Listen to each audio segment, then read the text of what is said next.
अभी गाड़ी प्लेटफार्म पर पहुंची ही थी। रितेश जल्दी से उतर गए। सामने एक स्टॉल से नमकीन के पैकेट, एक पानी की बॉल खरीदने लगे, क्योंकि गाड़ी यहाँ 2 मिनट ही रुकती है। जल्दी से सारा सामान लेकर ट्रेन में चढ़ गए। सपना ने टोकते हुए कहा, ऐसी भी क्या जल्दी थी, कहीं ट्रेन चल देती तो क्या करते। 2 घंटे का ही तो सफर बचा था। रितेश ने मुस्कुराते हुए कहा, चलो ट्रेन छूटी तो नहीं, और फिर तुम्हें प्यास भी तो लगी थी। दोनों हंसने लगे। बातों बातों में तो घंटे कब बीत गए पता भी नहीं चला। झांसी स्टेशन पर उतरते ही थे कि बहुत से कूली सामान उठाने की जिद करने लगे।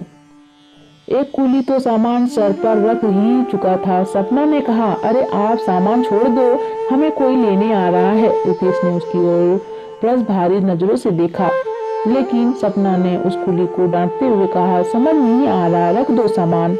बेटी दोपहर हो रहे हैं, सुबह से एक भी सामान नहीं उठाया। लेने वाला बाहर ही तो आएगा। बाहर तक जाने के लिए इस ओवरब्रिज से जाना पड़ेगा। रितेश ने कहा, अच्छा बाबा, आप सामान उठा लो। तभी सपना बोली, आपको नहीं पता, बाहर जाकर ये अपना सनाब पैसे मांगेंगे। रितेश ने उसकी बात सुनकर कुली को रोका। बाबा, कितने पैसे लेंगे? 2 सूटकेस के। बाबूजी, जो चाहे दे देना, तुम्हारे भरोसे खाना खा लूंगा। नहीं बाबा, पहले ठहरा लो, बाद में हिचकिच नहीं करना। सपना ने अड़ते हुए कहा, बेटा 50 रुपए बनते हैं, तुम जो चाहो दे देना। रितेश, चलो बाबा, कोई बात नहीं। वह बूढ़ा कूली बड़ी मुश्किल से सामान उठाकर बीच पर चढ़ रहा था। सपना रितेश पर बरसते हुए कोई हट्टा-कट्टा कुली नहीं कर सकते थे। इस बूढ़े से तो सामान लेकर चढ़ा भी नहीं जा रहा। रितेश ने मुस्कुराकर कहा, कोई बात नहीं, हमें कौन सी जल्दी है, वैसे कौन आ रहा है हमें लेने।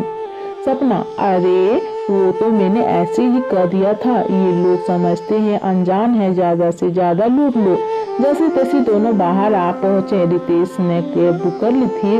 उसने बूढ़े कूली को 100 रुपए का नोट पकड़ाया। नोट देकर कूली बोला, बाबूजी, मेरे पास एक पैसा भी नहीं है, खुले दे दीजिए। सपना, अरे रुको, मेरे बैग में है 50 रुपए। अरे ये क्या, मेरा हैंडबैग तो ट्रेन में ही छूट गया। क्या? रितेश के मुंह से निकला। वे कूली को बिना पैसे दिए ब्रिज की ओर दौड़ लिए। पीछे पीछे कूली ने आवाज दी, रुको साहब, मैं लाता हूँ, आपका पर्स ट्रेन में नहीं मिलेगा। यह सुनकर रितेश रुक गया। उसे छोड़कर वह बूढ़ा कूली भागता हुआ फुट ओवर ब्रिज पर चढ़ गया और भागते हुए प्लेटफॉर्म पर पहुंच गया। सपना दोनों सूटकेस संभाल रही थी। रितेश भागता हुए उसके पीछे पीछे पहुंच गया, लेकिन प्लेटफॉर्म पर कोई नहीं था। रितेश इधर उधर देखता रहा, लेकिन कोई नहीं मिला। रितेश परेशान था, यहाँ वहाँ भागता रहा। फिर उसने सोचा, चलो सपना के पास चलता हूँ। जैसे ही वह सपना के पास पहुंचा, उसने देखा वह बूढ़ा कूली जमीन पर बैठा हाँफ रहा था। बाबा, आप ठीक तो हैं? सपना उससे बार बार पूछ रही थी। रितेश ने पहुंचकर पूछा, क्या हुआ? सपना ने बैग देखते हुए कहा, बाबा ले आए हैंडबैग, सफाई वाला लेकर चला गया था, बता रहे हैं उससे लड़ झगड़ कर लाए हैं। आने जाने में इनकी सांस चढ़ गई। रितेश ने उन्हें पानी पिलाया। पानी पीकर वो थोड़ा ठीक हुआ तो खड़े होकर कहने लगा, साहब, हमें पता है इस समय कौन सफाई करेगा। आप ट्रेन में ढूंढते तो वहाँ नहीं बैग मिलता, बड़ी मुश्किल से लाया हूँ। रितेश, बाबा, आप भूखे प्यासे हमारे पर्स के लिए भाग रहे थे, आपका यह उपकार हम कैसे उतारेंगे। सपना की आंखों में आंसू छलक उठे थे। बेटी, अपना बैग चेक कर लो, सब सही है ना? बाबा, सब ठीक है।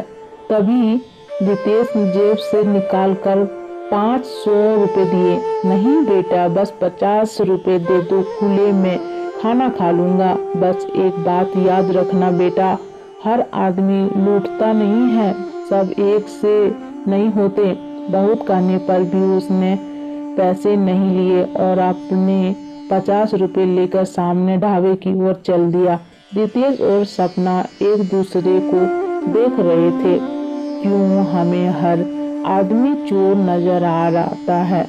एक गरीब बूढ़ा आदमी एक उपकार हमारे ऊपर चढ़ा गया जिससे शायद ही कभी उतारा जा सके।